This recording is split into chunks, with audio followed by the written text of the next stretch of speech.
Thirunellur service സഹകരണ ബാങ്കിന്റെ 100ാം വാർഷികാഘോഷങ്ങളുടെ ഭാഗമായി നിർമ്മിച്ച ശതാബ്ദി സ്മാരക മന്ദിരം നാടിന് സമർപ്പിച്ചു.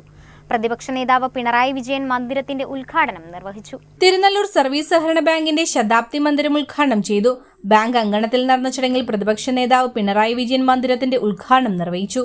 രാജ്യത്തെ സഹകരണ മേഖല ഏറ്റവും കൂടുതൽ പരിപോഷിപ്പിക്കപ്പെട്ട ഒരു മേഖലയായിരുന്നു.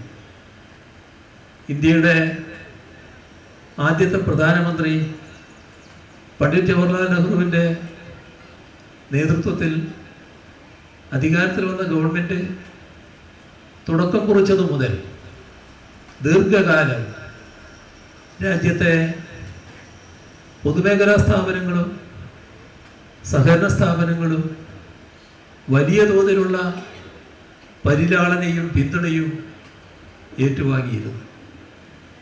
എന്നാൽ ഒരു ഘട്ടത്തിൽ നയത്തിൽ വ്യതിയാനം വന്നു.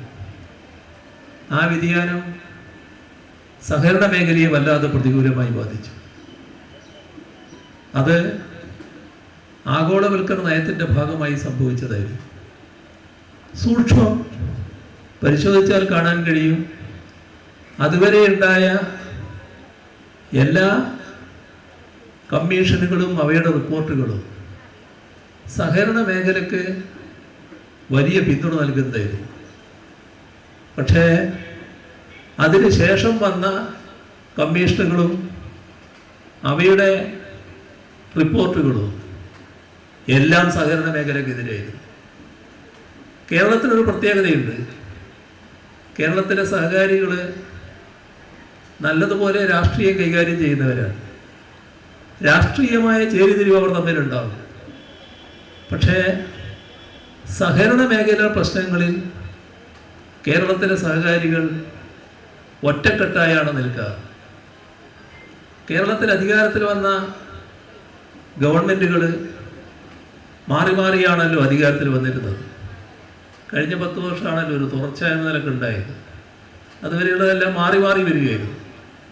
ഈ മാറി മാറി വന്ന ഗവൺമെൻറ്റുകളെ എടുത്ത് പരിശോധിച്ചാലും സഹകരണ മേഖലയുടെ പ്രശ്നത്തിൽ ഒരേ സമീപനമായിരുന്നു. കേരള നിയമസഭ ഡെപ്യൂട്ടി സ്പീക്കർ ഷാനിമോൾ ഉസ്മാൻ ചടങ്ങിൽ അധ്യക്ഷത വഹിച്ചു. ബാങ്ക് പ്രസിഡന്റ് DV വിമൽദേവ് സ്വാഗതം ആശംസിച്ചു. ചടങ്ങിൽ സജി ചെറിയാൻ MLA മുഖ്യാതിഥിയായിരുന്നു. മുൻ ജില്ലാ panchayat president R Nasar, KS BCDC മുൻ ചെയർമാൻ K പ്രസാദ്, ആലപ്പുഴ മുൻ MP AM ആരിഫ്, സംസ്ഥാന യുവജന ബോർഡ് മുന്നംഗം മനു C പുളിക്കൻ തുടങ്ങി വിവിധ മേഖലകളിൽ നിന്നുള്ള പ്രമുഖർ ചടങ്ങിൽ ആശംസകൾ അർപ്പിച്ച് സംസാരിച്ചു.